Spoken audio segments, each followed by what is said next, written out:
उनकी बातों को सुनकर समझकर उसका रिप्लाई देता है। यही प्रोसेस जब कंटिन्यू बार बार चलती रहती है तो यही प्रोसेस हमारी क्या कहलाती है, कम्युनिकेशन प्रोसेस कहलाती है। अब हम देखते हैं कि एक डायग्राम के थ्रू हमारी प्रोसेस किस तरीके से कंप्लीट होती है। देखो ये हमारा जो डायग्राम है इसमें दो पक्ष हम लोगों ने बनाए हैं।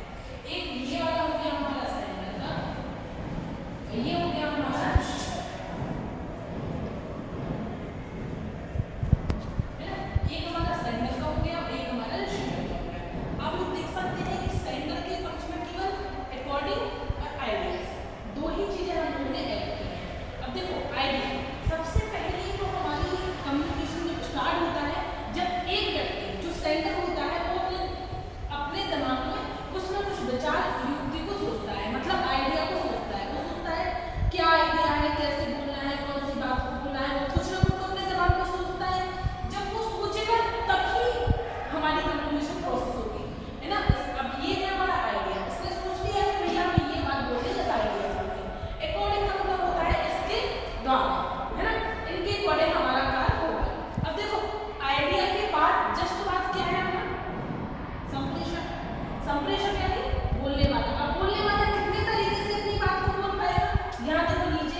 डिकोडिंग मतलब इसके अकॉर्डिंग और इसके डिकोडिंग, मतलब इसके अकॉर्डिंग बात यहाँ तक गई तो इसके लिए यही बात कौन सी होगी, डिकोडिंग।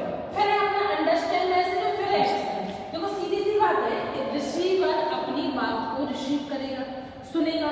सुनेगा कितने प्रकार से, या तो या तो सुनेगा डायरेक्टली सुन लेगा, तो बोल रहा हूँ मैं सुन रही हूँ, जैसे मैं बोल रही हूँ आप सुन रहे हो, एक रिसीव हो गया। या तो वो देखेगा कोई, जैसे अभी हम आपको बता रहे थे कि हाय करना, तो वो देखेगा ना तभी तो वो अपना फीडबैक देगा, नहीं तो पढ़ेगा। तो तीन प्रकार से अपने मैसेज को रिसीव करेगा, तभी वो अपना फीडबैक दे पाएगा।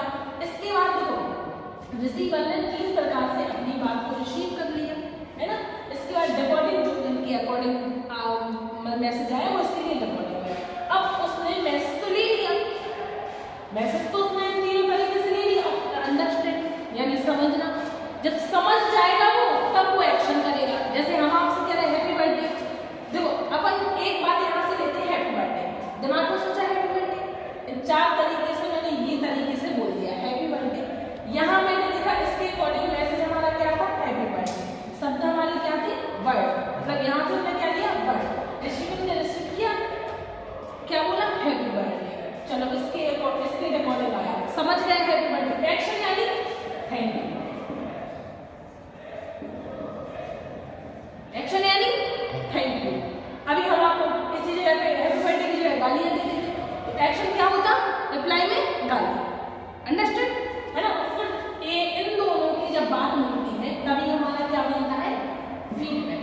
जब ये इतनी सारी कंडीशनों को एक्शन तक पहुंचता है, एक्शन के बाद फीडबैक, फीडबैक के बाद फिर ये सेंटर होगा, फिर ये फीडबैक बनेगा, तो ये क्या होगा अपना फीडबैक। ये क्या है अपनी कम्युनिकेशन प्रोसेस है, आप लोग इसको कंप्लीट कर लेंगे।